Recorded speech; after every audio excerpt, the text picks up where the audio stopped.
the honorable members of this August Chamber, headed by our Municipal Vice Mayor and Presiding Officer, the Honorable Carla Bautista. Barangay officials present, distinguished guests, ladies and gentlemen, good afternoon. It is with great honor and privilege to stand before you today to address this honorable body and the good people of Concepcion on the present state of our municipality. Today is about all of us and our collective efforts. Our mandate is for the greater good, so we can raise the bar with persistence in our standard for quality living and delivery of services for all the people of Concepcion. Yes, we are facing challenges, but challenges are there for us to overcome. Let me enumerate these challenges and issue our proposed solutions and this administration's programs and projects for the next 3 years. Firstly, I will discuss the municipality's financial standing. I was very optimistic when I assumed office that I would find 300 million, which the former mayor unabashedly proclaimed in his campaign sorties as unutilized funds, available and ready to be appropriated to continue the previous administration's and the present administration's good programs, projects, and activities. Maswelo yung Luklok Mayor, uling maglakuang kong 300 million ng balentamo na malyari ng gamitan para timburiin ang programa at proyekto. Nakuling kaya katamang dating Mayor. My first few weeks in office were spent in a series of consultative meetings with the LGU department heads, specifically the local finance committee, looking for that 300 million. After weeks of consultation, it is with sadness that I am reporting that our local government unit does not have those funds. Funds needed to fund our promised programs and projects for our people. Only a total of 30,293,029 pesos and 84 centavos are left in the municipality's coffer. Alam kami pong ibig at 300 million. Pakanaan po kaya kanyan. Alam ko pong pamilye, ayuda, lalo pa rin ang kaya ako kung tunggal ka pa na Diyos para sana mabawas yung kasakitan at dalahanan na rin kaya katamang pakakalulong kabalit. Sabi ko mo rin po kita kampanya na hindi ko gumastos pera para makapagpagawa tamang infrastructure projects. Sabi ko, nagamitan na po rin pero tamang pang-ayuda.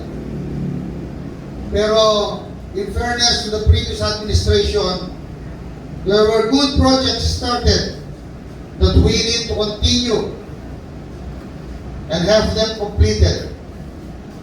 The Tarlac State University Concepcion Campus Building, the Concepcion Dialysis Center, the Concepcion Blood Bank, and the ongoing diagnostic laboratory, which were aimed to provide education and health services for our people.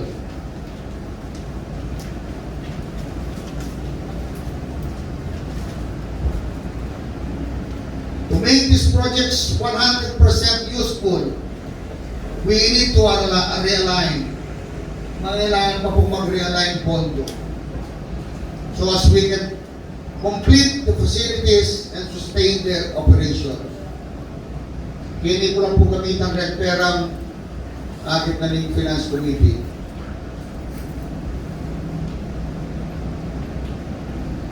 In the 2023 budget, the LGU's national tax allotment will decrease by 79,743,832 pesos. From an NTA of 551,101,420 pesos in 2022, the LGU's national tax allotment will decrease to 471,357,588 pesos. And our projected local revenue for 2023 is only pegged at 73,210,625 pesos and 22 centavos. Thus, our maximum budget for year 2023 is only at 547,568,213 pesos and 22 centavos. Again, contrary to the claim of our former mayor na nasa 800 million na po ang budget ng ating bayan. To guide you in this speech, on the last part of this folder, there are attachments for your reference and perusal. But I have said a while ago that despite the shortfall in expected funds, these worthwhile projects that were started by the previous administration need immediate funding by realigning and programming funds for some projects and programs which are deemed unnecessary, and this will be best utilized for the completion of the Tarlac State University Concepcion Campus.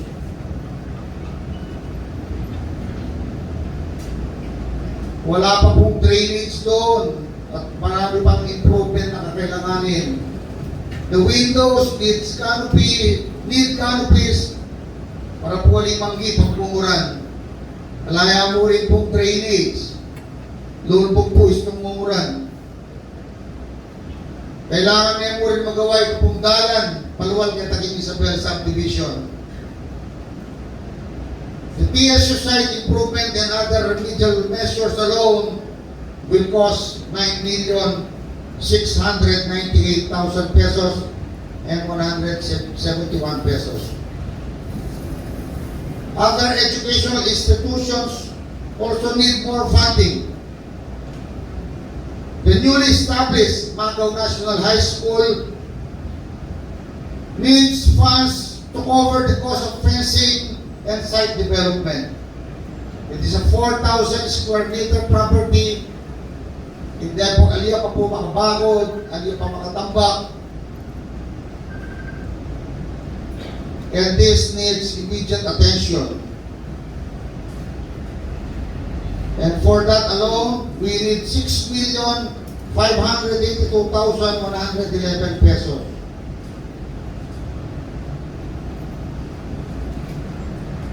The Macau National High School project is a worthwhile project. Para po sa ating mga babayan na nitirahan sa malayong lugar ng Castillo, Macau, Lilimbangan, at pag nakumpleto na po ang pagpapatayo sa Kulatingan Bridge, maaaring ang mga estudyanteng manggagaling sa Kape at Kulatingan ay pwede rin mag-enroll sa Macau National High School. That's why I'm calling the attention of the Sangguniang Bayan Committee on Education to please prioritize the forthcoming opening and operation of the Macau National High School in your legislative agenda. Under the Special Education Fund, I also plan to hire as many local school board teachers as possible to allow them to gain teaching experience in preparation for their eventual hiring by the Department of Education as permanent DepEd teachers. Kaya po, calling all board passers, let board passers na teachers. Pumunta na po kayo sa HRMO, mag-apply kayo as LSP teacher. Dahil pag wala kayong experience, mahirap po kayo makaangat sa ranking. We have other needs that may be funded by the Special Education Fund, like the school repairs and other school activities like athletic meets, among others. Kailangan po natin hanapan din ang pondo mga ito. In my inspection in the Colonel Lapos complex, together with the Vice Mayor and some of our department heads, we found out that that area is also flood prone. Alaya naman po palang drainage sa lugar ito. It was the RTC judge himself, the Honorable Percy Panatina, who complained na lumulubog yung kanyang lugar. Kaya I instructed the municipal engineer, Engineer Santiago, to resolve this flooding issue.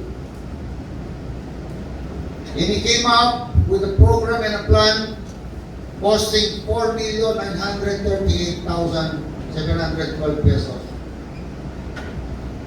Likewise, the operation of the dialysis center is still under review and thorough study by experts hired by our former mayor and headed by Dr. Facton. From the initial assessment, the dialysis center needs 22 million to serve the 20 sessions not covered by PhilHealth. Pero mayroon pong latest development. Just 3 days ago, nagdesisyon ng PhilHealth na 144 sessions na ang sasagutin sa mga dialysis patients hanggang sa katapusan ng taon ito. Therefore, we have to adjust our plans for the dialysis center accordingly. In here, I need also the guidance of the Committee on Health para more heads will come up with a better plan. There are other projects undertaken by this previous administration, such as the Rescue and Operation Center and the General Services Office building projects, which need funds for the purchase of furniture and equipment such as air conditioning, computers, and maybe a generator set for uninterrupted power service. Para kahit mayroong power interruption, bagyo, may power source po ang mga building na ito because our people needs their service 24 hours, 7 days a week. On the issue of ambulance, marami po ang nagtataka, bakit nakatambak lamang ang ambulance doon sa complex?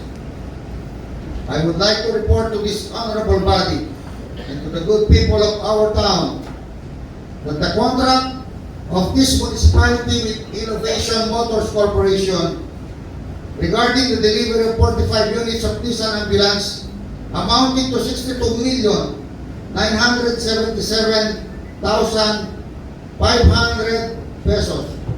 As of May 22, 41 ambulance units were already delivered.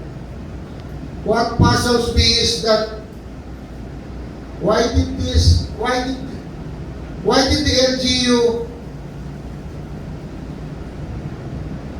what puzzles me is that the LGU did not turn over these ambulances to the returned and barangay beneficiaries.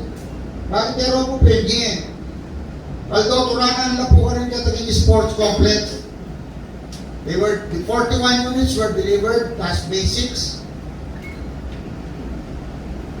August 3 na po ngayon, so magkatatlong buwan na, nandun po. Altoturanan lang. Naimutang ko rin department heads, bakit kalita ng papanya rin ang parang-parangay din ang ambulansya ka rin? The saddening answer is, wala pa po palang pamayan ka rin ang ambulansya. Manigaling supplier ka rin ang ambulansya, Pero yung available na pera na pamayad at yun na pa kay 31 billion. Yan po ang aming meeting with the innovation authors. And we can only pay the full amount by October. It's good. Under the terms of the contract, partial payments are not allowed. Pero as I speak now, the 4 remaining units were already delivered by the supplier.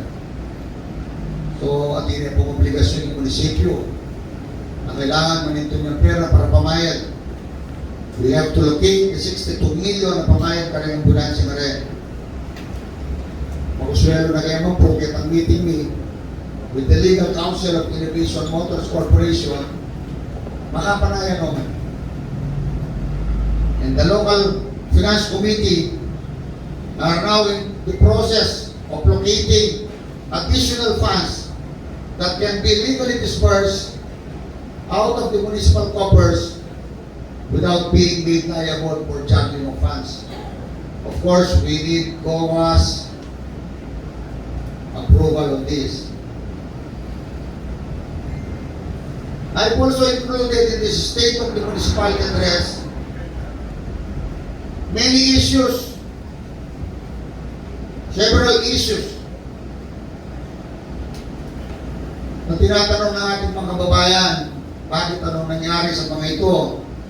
One of which is the demolition of the former Concepcion Water District Office Building situated at the side of the public market. Kung paano nangyari na inalisan ng bubungan, pintuan, bintana, at saka na lang iniwan na nakatiwangwang. Ito po ay hindi pangkaraniwan. Sana man lang kung giniba yun, meron silang inilagay na maganda at bagong proyekto na pagiginabahan ng ating bayan. According to the municipal engineer, walang na-issue na development demolition permit at wala rin COA inspection report sa mga surplus materials ng ginibang Concepcion Water District Office Building. Ganon din po ang pagkakabiba ng basketball court sa St. Jude, pati na yung stage, daycare center, at yung itinayong Concepcion skills training na naitayo gamit ang pondo ng gobyerno. Attention, Committee Chairman ng Anti-Graft and Good Government Committee, chaired by the Honorable Singh Gomez, please look into these matters. Yung pong ito na yung Municipal Slaughterhouse doon sa Santa Rita. Manipat pa ng lockdown hanggang nangyayin makasaraya. And because of this, the LGU is incurring 750,000 in losses per year. What is worse, makanano lang ma-inspect na yan. Then, ingwititindang karne palengke. Doon ka rin lang po kaya magpupultiero ng babing nititinda ka rin. I asked the operator on the status of his contract, and he asked me for a 1-month period to present an alternative.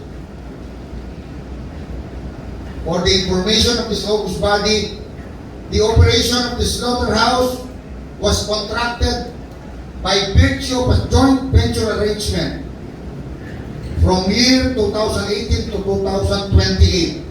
A 10-year joint venture agreement entered into by the municipal government of Concepcion and its operator. In the meantime, I referred this matter to the legal officer. By the way, our new municipal legal officer is Attorney Myla Matic.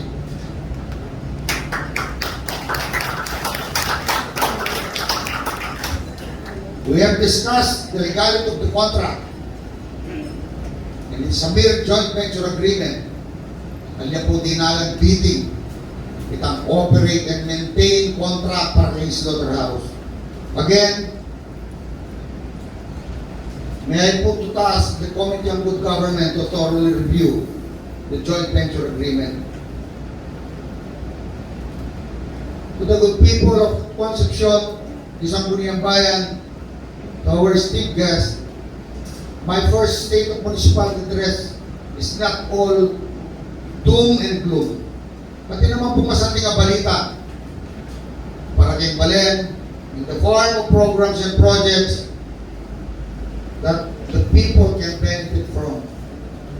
Whatever financial constraints we face, it will not diminish our resolve to make our beloved town a better place to live in.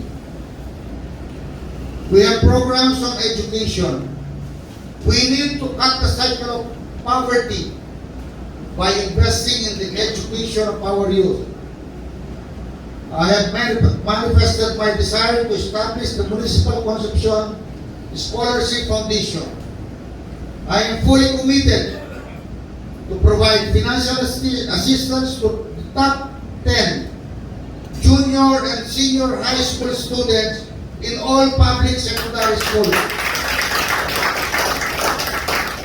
The students enrolled at the Anastasio Yumol National High School in Balto, Caluluan National High School in Caluluan, P.S. Aquino National High School, including students in Santa Rosa Integrated School and the to be open Magaw National High School. I have pledged to donate all my salaries to the foundation, where each deserving scholar will receive monthly financial assistance. In the meantime, I have commissioned a lawyer, a classmate of the AUF School of Law, Attorney Gerald Medina, whose roots came also from this town in Barangay Murcia, to draft the foundation's bylaws and structure for its eventual registration of the Securities and Exchange Commission. And I would also tap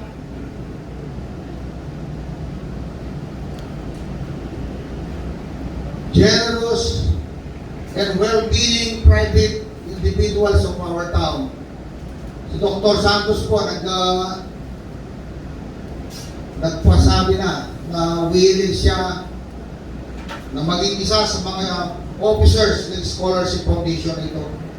And I'm asking, and I'm appealing to all other sectors of our town, yung mga mayayaman po, dahil ito pong Scholarship Foundation ito, hindi po ito political organization, hindi isang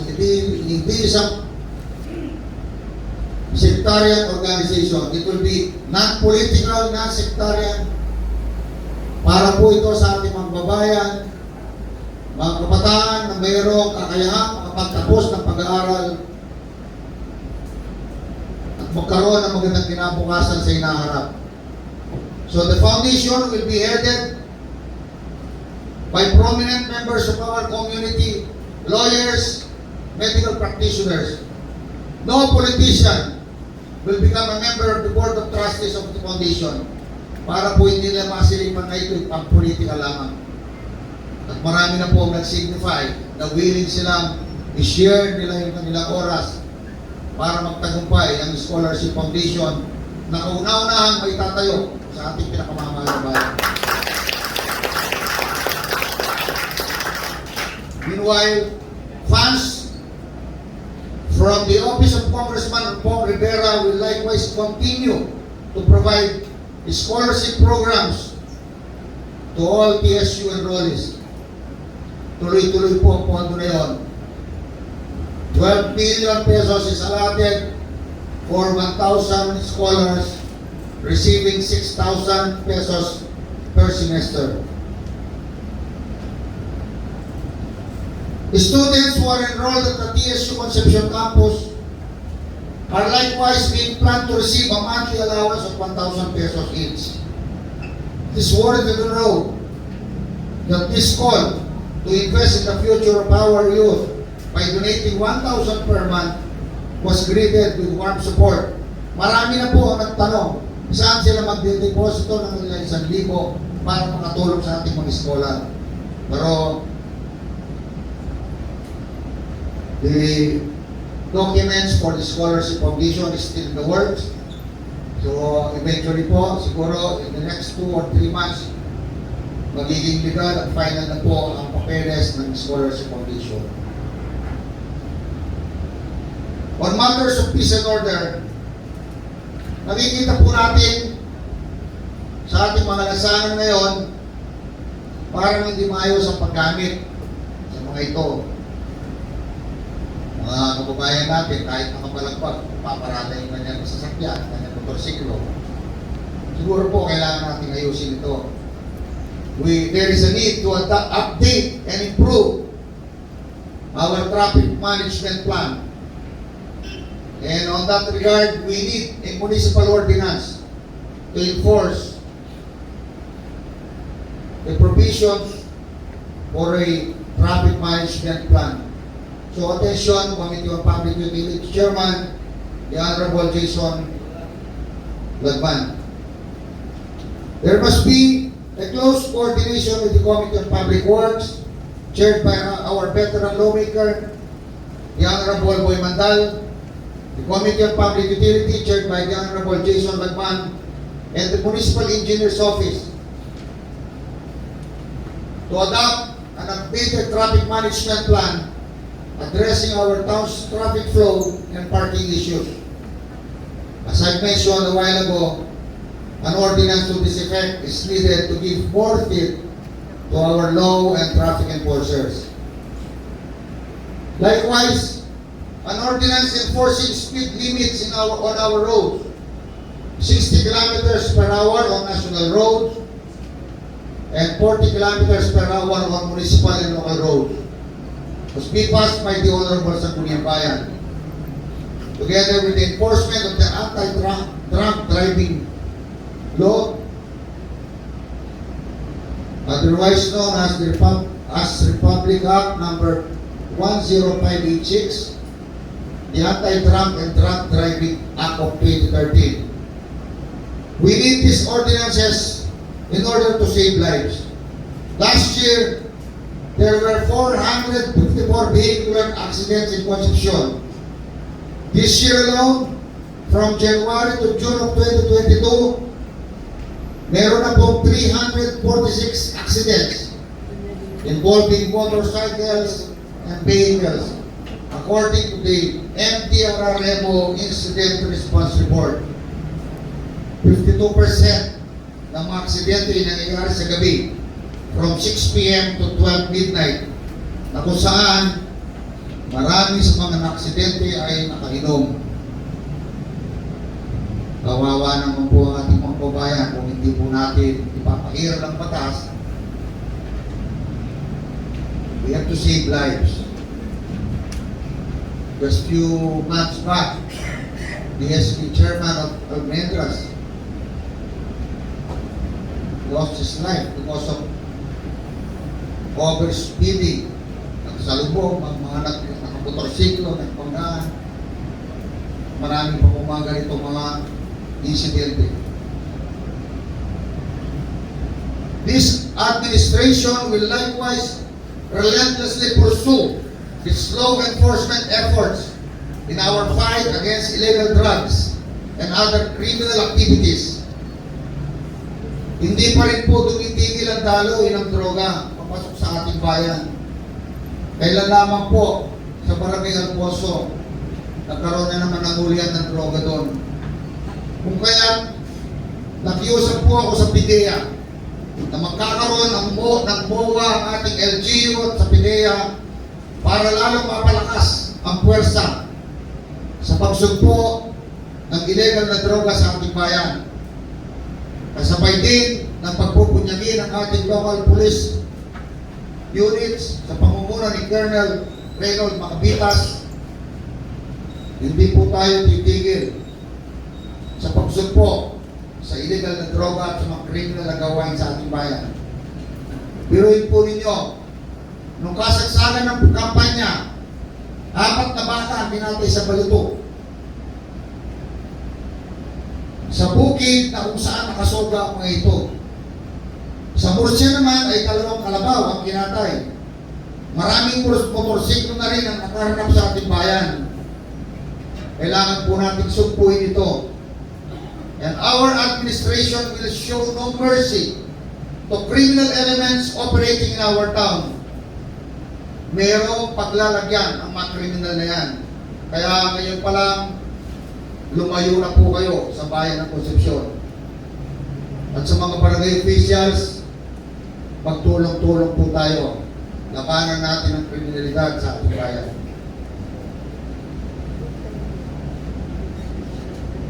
I think there is also a need by this honorable body to revisit or review the reimposition of curfew to minors. Evidently, maraming kabataan ang makikitang pag-aalala kahit malalim na ang gabi. Anong ginagawa nila sa kalsada, sa lansangan? Dapat po sila ay natutulog na para lalong maging maayos ang kanilang pag-iisip at ang kanilang pangangatawan. Therefore, I ask this honorable body, is it legally feasible to again impose curfew hours to minors? Honorable Sangguniang Bayan members, it's your call. Lumawi naman po tayo sa public market at sa pagpapatakbo nito. Sa ating market operations, makaba na pong panahon na malulugi ang operation ng palengke. From 2019 to 2021, the public market has incurred a total deficit of 1.99 million. For 2022 alone, kalahating taon pa lang, may deficit na po tayong 760,785 pesos. Malulugi ang palengke, malulugi ang palet, pero pati rin magtinda, malulugi na naman. Nalinala naman mga nakitan. Eh nga liwa nga, may manyaran lang tindahan. Uli na pining, alina lang po mga nakitan. Kailangan niyo pong samasan ng operasyon ng palengke. Kaya yung bagay ngayon eh, kailangan din opinion dahil mismo magtinda ng palengke. Nanging kailangan gawin para makanita po sa ating negosyo, ng kilong palengke. And masaya ko muli pong ibalita ang ating pamuring existing funds para po kay renovation na nagkakatang palengke, makakala ng 10 million. At suya pa po ka rin unimplemented project niya.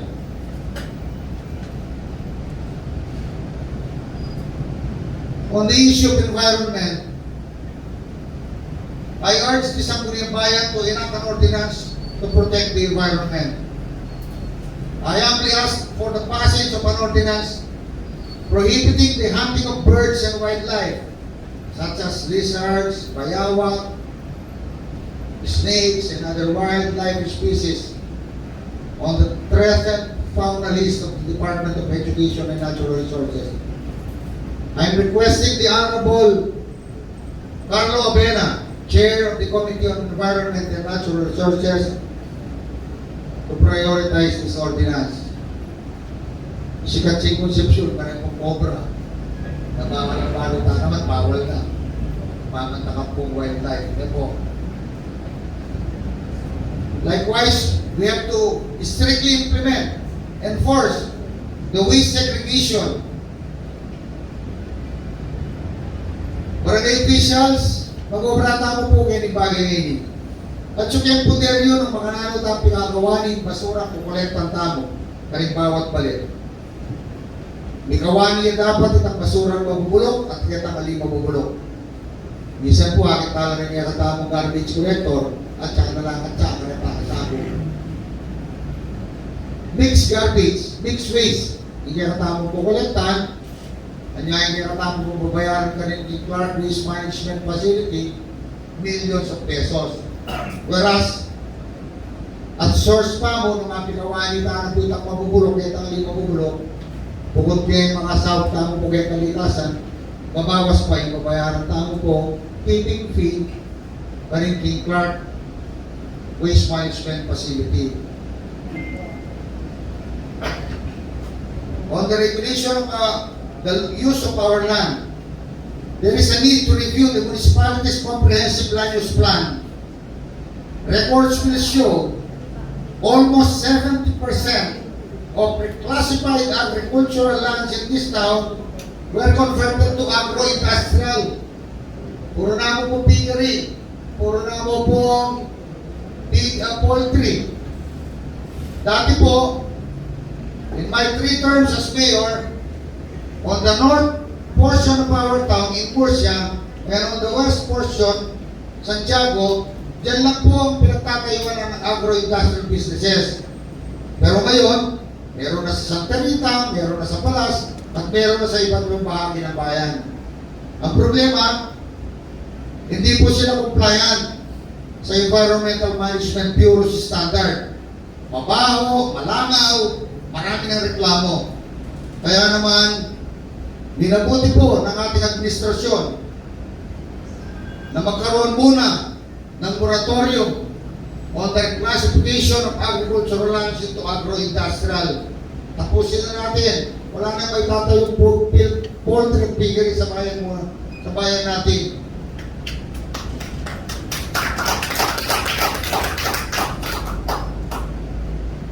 That's why I will be giving this direct order to the Menro, headed by Mr. Pregantis, and to our MPDC, headed by Sok Padlan, to inspect these agro-industrial businesses. If they comply with sanitary and environmental standards, at mga iba-iba pong violation, hanapan natin ang mga ito. We have to be strict in the enforcement of our environmental laws. On health matters, the DOH assessment shows that our town needs an additional 8 more RHUs, 8 more rural health units. Pero sa tingin ko po, hindi muna natin kaya gawin ito sa ating first term. That's why we have identified only 3 barangays where this administration proposes the establishment of RHU in Barangay Magaw, San Nicolas Balas, and probably in Tinam. Pero sino mauna? Ganito po ang scheme na gagawin natin. Kung sino sa mga barangay na ito ang magkakaroon ng donasyon ng lupa, doon tayo unang magtatayo. We cannot afford to purchase land dahil po kulang nga ang budget ng munisipyo at sa panahon ito, napakabala ng lupa. And as much as possible, I don't want to exercise the municipality's right to eminent domain dahil kawawa po ang mga may-ari ng lupa kung i-expropriate lang natin ang kanilang lupa at babayaran sa mababang halaga. So, much better kung mayroong donasyon. Hindi po ba? Our goal here is to achieve the availability and accessibility of essential health care for everyone. We will continue providing funds for the Hospitalization Assistance Program, a program started by the previous administration. Therefore, I ask the budget officer to add more funds and to work out the details of a MOA to be signed with the healthcare providers and the local hospitals operating in our town, that it be signed immediately. Marami po kababayan natin ang naghahanap ng tulong. Hindi nila maiwasan na magpa-hospital sa mga pribadong hospital. So, attention again, Committee on Health. Magkano kaya ang reasonabling tulong na pwede natin ibigay para mapag-usapan sa budget officer para sa kaukulang pondo. We are in the period of budget preparation. August is a period for budget preparation. Nasa gitna pa rin po tayo ng pandemya. Kaya ang pag-iingat po ay kailangan pa natin gawin. At dapat pa natin hikayatin ang mga kababayan natin na hindi lamang papakuna kung hindi pati pati na yung first and second booster shots para lalo silang maging protektado laban sa COVID-19 virus. Ako po, nakadalawang booster shot na. Kaya medyo may pero kailangan pa rin ng iba yung pag-iingat.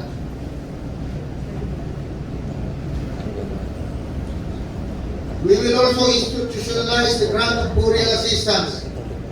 We will enter into a MOA with funeral parlors to help bereaved families.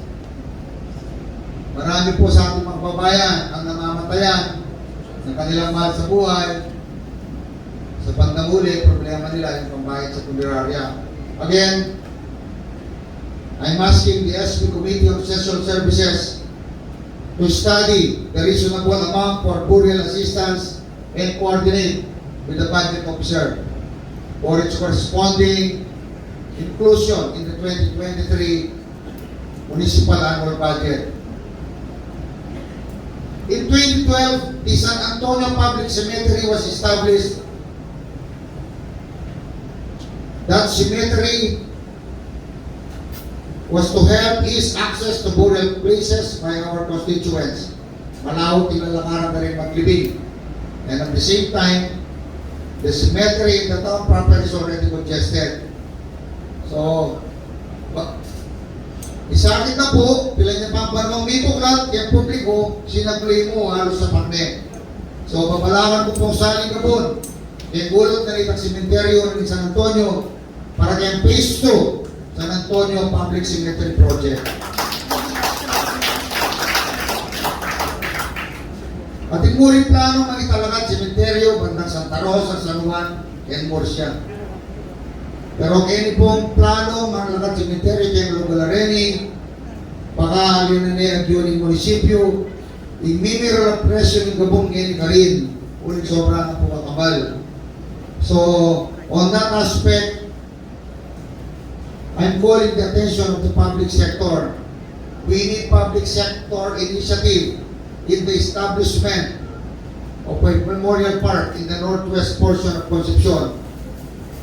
Kung ating pong mag-invest ka rin, I guarantee you, may kayo dumalan sakit buntok in your application for businesses. Hindi kami na po sumahog ng Sangguniang Bayan, headed by the Honorable Carla Bautista. As we all know, we are agricultural town. Our farmers need help with modern ways of farming to effectively combat pests that ravage their rice and cornfields. Minsan po, mayroon pang tuyot. At siyempre yung kasalukuyang problema na magsasama ngayon, the high cost of fertilizer, fuel, and other farm inputs. On this aspect, I am giving the instruction to the Municipal Agriculture Officer, headed by Ms. P. Alimoro Cortez, to prepare an agricultural productivity and development program, giving emphasis on soil fertility management, integrated pest management, organic fertilizer production, to ease the suffering of our farmers. I am a farmer myself. Hortilano po mo rin po. Balo ko nung makanano na bilire Hortilano ngayon, matasikan po, hindi kami tasikan. Kailangan talang sopan. Again, attention to the Committee on Agriculture. Coordinate with the budget officer on how can we make funds available for the agricultural productivity and development program to be prepared by our Municipal Agriculture Officer.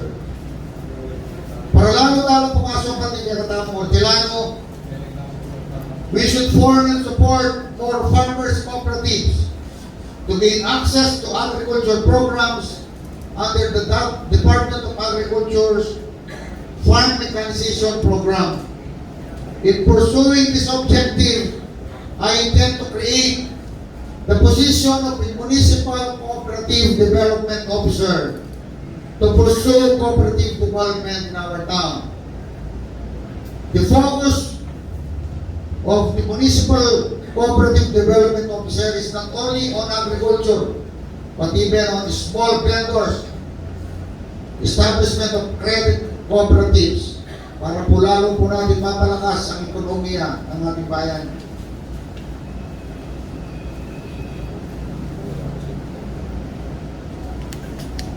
We will also institute the accessible social services program that provides adequate job and skills training, giving attention to elders, people with disabilities, single parents, youth, vendors, drivers, and many informal sectors of our society.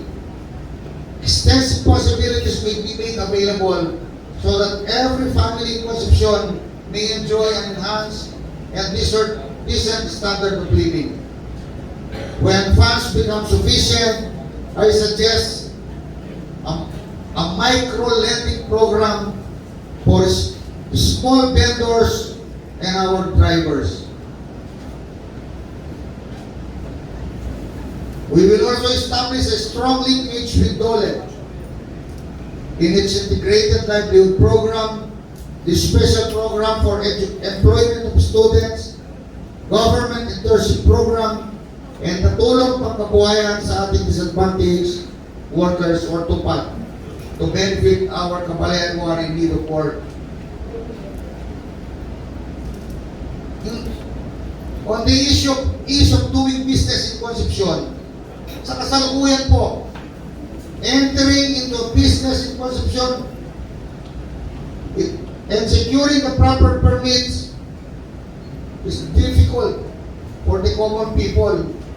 The requirements to secure a business permit are just the same for big corporation as that with sari-sari store operator.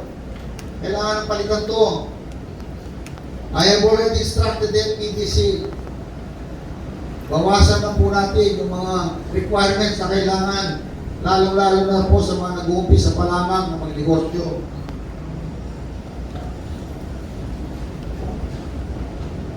And this is in compliance with the Public Act 9485, the Anti-Red Tape Act of 2007, as amended by RA 11032, the Ease of Doing Business and Efficient Government Service Delivery Act of 2018. I also plan to implement Executive Order number 170, or the adoption of digital payments for government disbursement and collection, including cashless and paperless transactions in the application and renewal of business permits and licenses for convenience and easy transaction. Until now, when almost all LGUs are fully computerized, especially in business permits and licensing and real property taxation, our LGU is still partially computerized in its operation. Kailangan po natin bigyan ng kaukulang pansin ang full 100% computerization para sa operation po ng ating munisipyo. Dahil less human intervention in LGU transaction, less prone to graft and corruption. In fact, in 2019, there was already a MOA executed between the Department of Information and Communications Technology and the LGU of Concepcion for the full computerization of our town. But for unknown reason, it was not pursued by the previous administration. I'm calling on the attention of this honorable body, specifically the Committee on Information and Communications Technology. There is a draft MOA attached in this folder. Aralin po natin at kung nangangailangan po ng kaukulang pondo, bibigyan po natin ng pondo ito para na sa gayon maging fully computerized na ang operasyon ng ating bayan.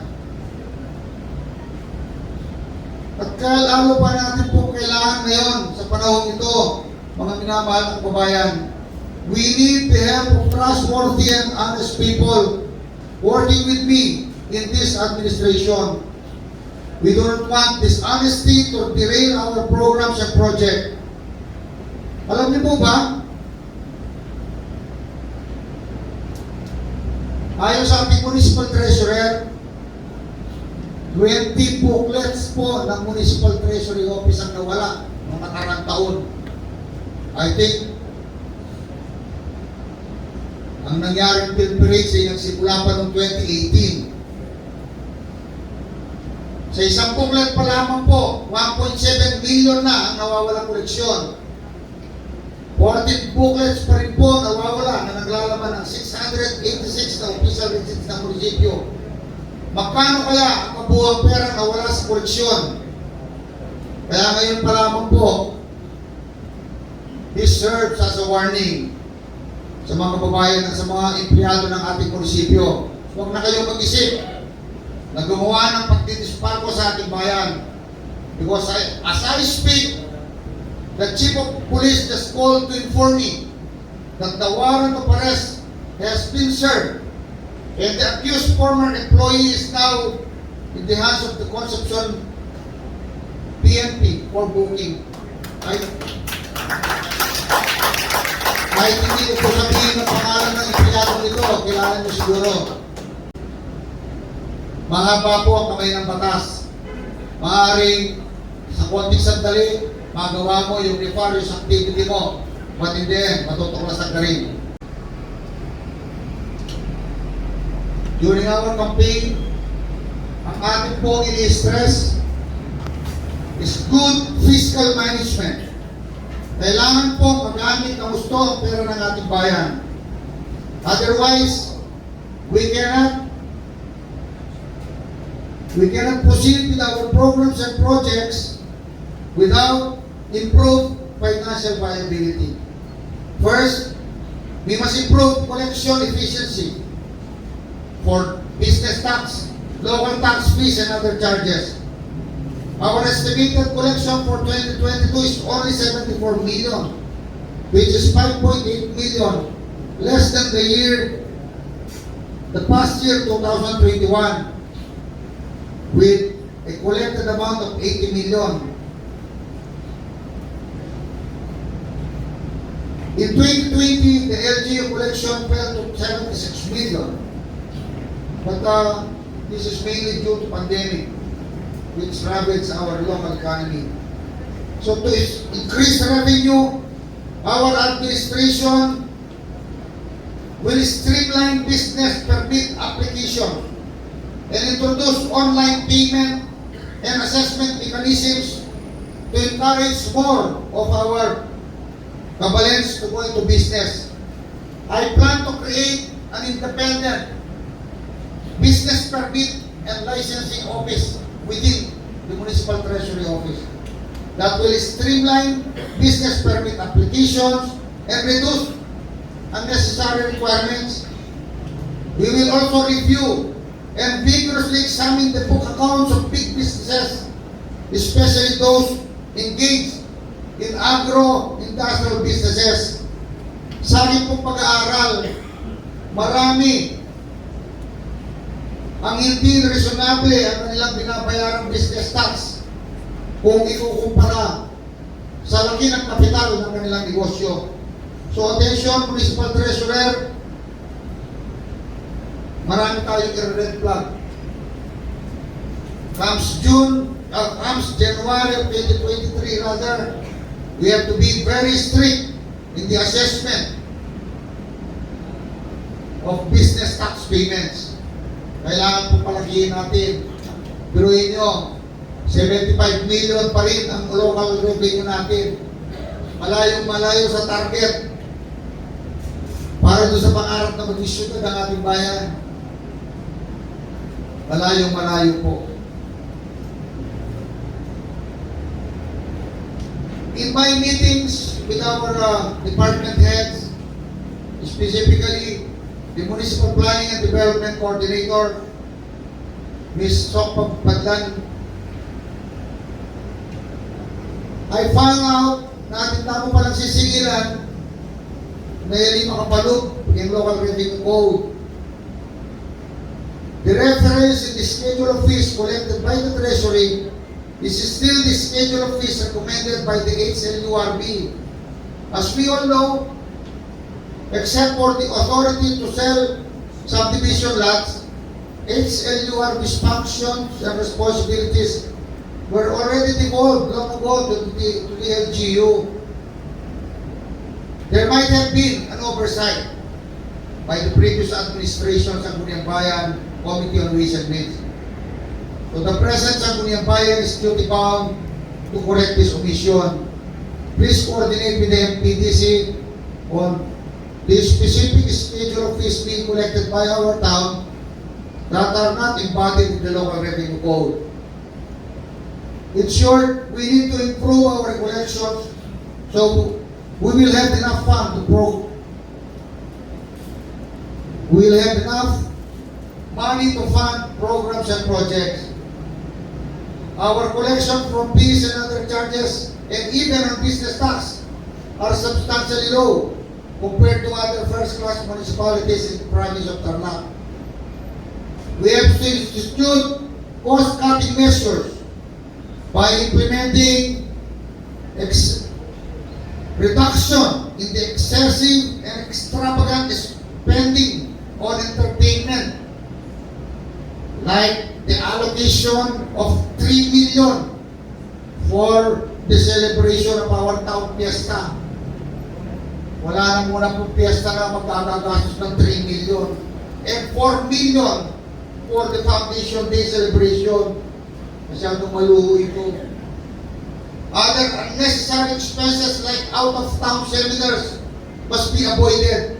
Hanggat maaari po, wala na muna seminar sa Baguio, sa Cebu, o kung saan man. We are implementing austerity measures. We still need more critical infrastructure projects. But on this aspect, we will coordinate with the Congressman, the Honorable Bong Rivera, and the DPWH for other infrastructure projects that the LGU does not fund, including the need.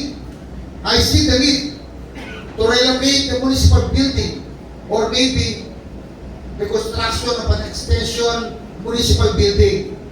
Masyado na po crowded ang kasalukuyan nating municipal building. At malaki na rin ang serbisyo. Nakaka-apekto ng malaki sa serbisyo na binibigay natin sa ating mamamayan. After 9 years, nagulat ako, bakit naging masin pa munisipyo? Nakalimutan ko, lumaki na ang bayan natin, dumami namin ng mga empleyado. So, isa po siguro sa magiging proyekto natin ito, in the next 3 years, saan po kaya natin itatayo ang isang extension municipal building? Madam Vice Mayor, please advise me on this matter.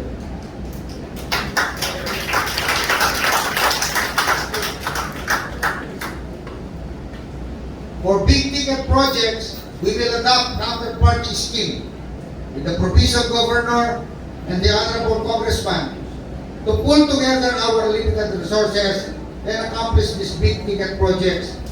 Even on barangay projects, attention barangay officials, kung meron po kayong proyekto, gamitin nyo yung barangay development fund ninyo at lalagyan ng counterpart ng ating munisipyo. These are just some of our priority programs for this term, 2022 to 2025. 3 years may be a long way, but it is very short when we try to accomplish all our goals and visions for our beloved town. Makanano yaman kakaba o kakuya di panahon, may sigurado kini gawang talangan din yung proyekto at programa na rin para kayong pakamalan tamang bayan konsepsyon.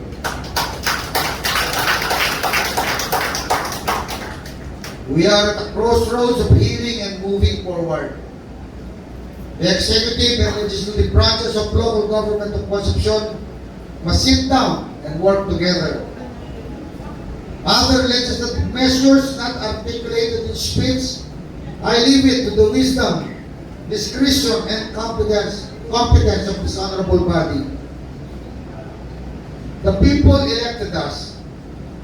The people give us the mandate to lead our most beloved town to greater heights. Let us leave partisan politics behind and work together for the greater good. It is with high hopes that I look forward to more milestones in our town's course of making history. We will continue to move forward. Kailangan tayo po in-aksyon, not later, but now. Muli po, magandang hapon at maraming salamat sa inyong lahat. At mabuhay!